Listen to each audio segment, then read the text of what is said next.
where do you want to go next? We have the Cardinals and the Rams to talk about.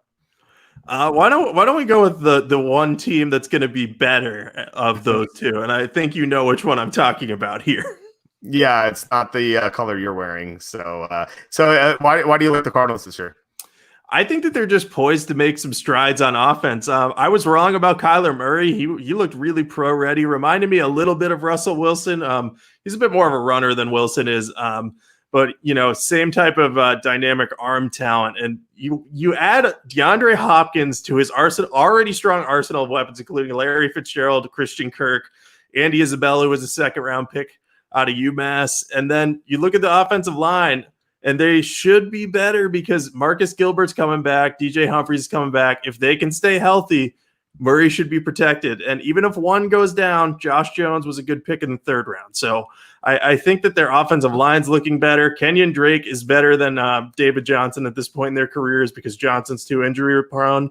And then you just look at the defensive side of the ball. They've added some key players there too. I think Isaiah Simmons as kind of a jack of all trades, starting at linebacker, but move him around the field is a great fit in Arizona. And I think Vance Joseph will figure out how to use him well.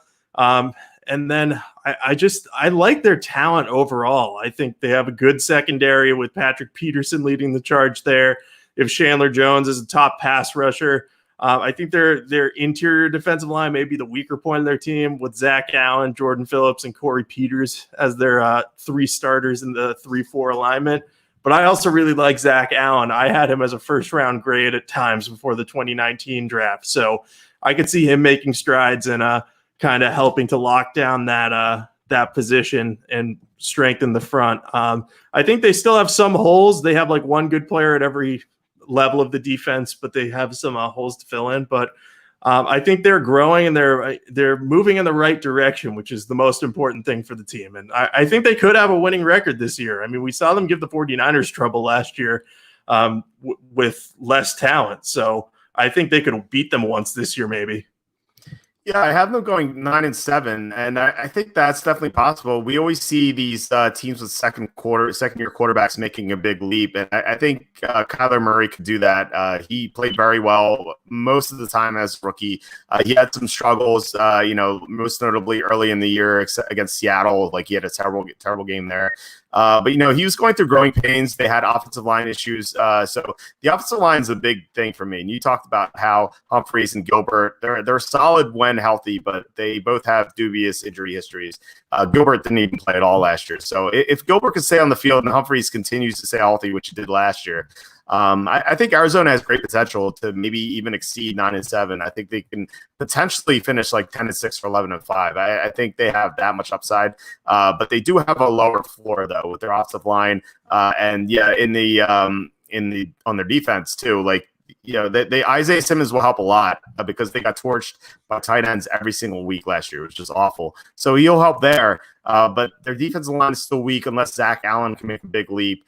I don't trust their secondary outside of Patrick Peterson, who is probably not the same player he once was. He's getting older, so I think Arizona has plenty of potential. So I'm curious to see how they'll play DeAndre Hopkins with Kyler Murray. Like that was such a big move to get him a number one receiver, and it'll take a lot of pressure off Murray. There will be fewer people in the box. Kenny Drake will have more room. Kyler Murray will have more room to scramble. So I like the direction this team's going. I just hope their offensive line can stay on the field. Yeah, I think that's the big key for them because if they lose Marcus Gilbert or DJ Humphries or even one of their interior offensive linemen, they don't have a ton of depth outside of Josh Jones, who, while I like him, still needs work to be ready to produce at the NFL level. So we'll see what they can ultimately do there. But I think the offensive weaponry is there, and I think the defense is being built properly. And while Vance Joseph was not a good head coach, I think he's a fantastic defensive coordinator. So I think they're in good hands as long as he's there. And I have to say, I have to commend Cliff Kingsbury. I was dead wrong about their decision to draft Kyler Murray and trade Josh Rosen. It looks brilliant in hindsight. And at the time I was like, this is a terrible idea. They should have done something else. But I guess it's a new strategy you can do in the NFL. If a guy is a real mega bust after 1 year, just cut bait now. Yeah, it's something they couldn't have done 10 years ago when they had that insane contract scaling for quarterbacks. There's no way they could have given up on Josh Rosen after year one, which is why it's never happened before where teams drafted a quarterback year back to back. It happened once. I think Denver traded the quarterback they drafted, or maybe it was someone else. But yeah, they traded the quarterback they drafted the second year. So that couldn't happen back then, but it can happen now. So I guess that's good. That's a good thing. I just hope that teams don't give up on a quarterback too early. So we'll see what happens. So let's get to the Rams. And I just figured out that with your yellow shirt and my blue shirt, it's kind of exactly what the Rams color scheme is. So I think we kind of nailed it there. All right, what do you think about the Rams this year? I think the Rams are very overrated. And it's funny too, because you look at this team and they were in the Super Bowl like not very long ago at all. Like a year and a half ago, they were playing in the Super Bowl against the Patriots. And, if either team could have done anything on offense, the Rams could have had a chance to win. But lo and behold, we had to endure that Super Bowl. And I say that as a Patriots fan. That was such a bad Super Bowl. But anyway, if you look at the Rams, their offense, there are so many questions. You have Jared Goff is fine when he's supported well, but I don't think he's going to be supported well outside of his receivers. I love Cooper Kupp and Robert Woods. I love Van Jefferson as a second-round pick. I think he's going to be excellent as a third receiver, and Josh Reynolds is good too. But the team doesn't have much talent on the offensive line. Their best lineman is Andrew Whitworth, who I believe is 38 now, and he will turn 39 in December. So, I don't know how much he has left in the tank. He wasn't as good last year as he's been in years past. And the rest of their line is pretty much, they don't have anyone who's that great. Rob Havenstein was a second-round pick in 2015. He's had some good years, but wasn't as good last year. And the interior is made up of a bunch of young guys who are recent draft picks or recent trades by the Rams, but none have really stood out so far. So I'm having trouble trusting them to block for Goff, keep him clean, and give him a chance to produce. And then the running back position, I like Cam Akers as a second-round pick, but he's not proven, and he has to run behind a bad offensive line. So I think that unless he can really overcome that, the Rams may be a little bit weak on the offensive side of the ball. And then on defense, they lost Wade Phillips, which is huge because he's had an immeasurable impact on that defense. Before he came in, they were a solid defense, and then he turned them into an excellent defense. Now you look at them and they have a solid front of Aaron Donald, Michael Brockers. Ashawn Robinson was a good free agent signing. But aside from those guys and Jalen Ramsey and John Johnson and Taylor Rapp in the secondary, it's not all that strong at linebacker. It's not all that strong on the edge. So I think unless they can find some playmakers there to make up for the loss of Corey Littleton, and I think Clay Matthews was on the team last year. Not that he was any great shakes, but Dante Fowler is who I'm trying to think of. They need to make up for those losses. If they can't do it, I think the defense regresses, especially without Phillips in the fold. Yeah, and I mean, you mentioned Michael Brockers, who's usually a great player, but the Ravens didn't want to sign him because of he didn't really pass their physicals. So, maybe he takes a step back this year if he's not healthy. So that's another reason to be bearish on the Rams. I think the Wade Phillips loss is huge. Some of the players you mentioned, like Aaron Donald, Jalen Ramsey, they won't be affected by that. Like, they're great players. But some of the other players who performed well for the Rams, like John Johnson, Taylor Rapp, obviously you had Dante Fowler last year. Maybe some of these guys were good because of Wade Phillips. Like maybe they're just mediocre players who Wade Phillips made into very good players. So it'll be interesting to see who takes a step back this year. The Corey Littleton loss is huge. So their defense has been great the past couple of years. They still have some great players like Donald and Ramsey, but I'm not convinced they're going to be great anymore. I think they're going to be probably like an average defense, and their defense needed to be great because of Jared Goff, who was kind of like exposed. I feel like, I remember a couple of years ago when I kind of opined that Carson Wentz was better than Jared Goff, and people called me crazy. They're like, Jared Goff's playing the Super Bowl. I'm like, yeah, but I mean, he has such a great offensive line blocking for him. He has a great roster, a great coaching staff. Jared Goff has lost people over the years. Like he lost Matt LaFleur, he lost Greg Olson in his coaching staff. Then he lost his offensive lineman. They lost the starting center. They lost Roger Saffold. Andrew Whitworth's getting older. He's still a good left tackle, but he's not the same great player he once was. Havenstein, like you said, kind of regressed last year. Probably rebounds, but we'll see. But their offensive line is bad. Like one of the worst offensive lines in the NFL, unless some of the young guys take a big step forward, which, they struggled last year, except for David Edwards was okay. But I think overall, this team is just not very good. They have some superstars, like the two defensive players, Donald and Ramsey. Robert Woods, a very good receiver. Cooper Kupp's good receiver too. Tyler Higbee was a monster at the end of last year. So they definitely have some stars in their team, but they kind of remind me of like a fancy looking car with no engine. Like I think that's how I would describe the Rams, and I think they go like 5-11 or something like that this year. Yeah, I could see that being where they finish. I think they have a pretty low floor overall, and I don't think their ceiling's all that high. I think they may get to 8-8, but I don't see them having a winning record, which is why both you and I love their under 8.5 win total. I believe we discussed a couple weeks ago. My big question this year is if the Rams don't fare well, I wonder what will become of Sean McVay. I don't think that they're going to move on from him or anything because, he was just in the Super Bowl recently. But I wonder if they'll start to put pressure on him because, he's brought in pretty much a whole new staff with Kevin O'Connell, Brandon Staley, and John Bonamego joining his ranks and replacing some other assistants. So I don't know if they're going to say like, hey, you got to get it together or we might have to make a change, or if they're going to value him. But either way, McVay's lost a little bit of his luster unless he can really make this team exceed expectations this year, at least in my opinion.